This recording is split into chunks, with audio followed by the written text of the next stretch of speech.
ചക്കപ്പായസം പിന്നെ നമ്മൾക്ക് ഇപ്പം ചക്കയുള്ള സമയത്ത് നമ്മൾ മാക്സിമം അത് വരട്ടി വെക്കുക. വരട്ടി വെച്ചിട്ട് ഒരു 3-4 മാസം കഴിയുമ്പോൾ ചക്ക ദൗർലഭ്യം ചക്ക എല്ലാം തീരുമ്പോൾ ഇത് എടുത്തിട്ട് ചക്കപ്പായസാക്കാം. എൻ്റെ വൈഫ് ടീച്ചറാണ്. വൈഫ് കൃത്യമായിട്ട് ഇത് ഉണ്ടാക്കണേ. ടീച്ചർക്ക് എൻ്റെ വൈഫിന് കിട്ടിയത് അവരെ അമ്മയുടെ കൈമെന്നാണ്. അമ്മ ഇപ്പോഴും ജീവിച്ചിരിക്കുന്നുണ്ട്. കൈപ്പുണ്യമാണ്. അങ്ങനെ അമ്മയുടെ കൈമെന്ന് കിട്ടിയ കൈപ്പുണ്യം എൻ്റെ വൈഫ് ടീച്ചർ ജയശ്രീ ടീച്ചർ ചക്കയുടെ പിന്നെ പല ഗുണങ്ങളുമുണ്ട്, എല്ലാ നാരുകളുമുണ്ട്.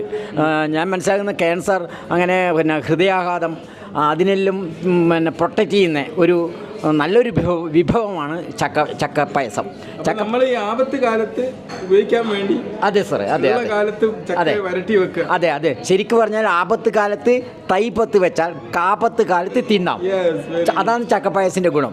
നമ്മൾ മാക്സിമം ചക്ക ഇപ്പം അധികം ആൾക്കും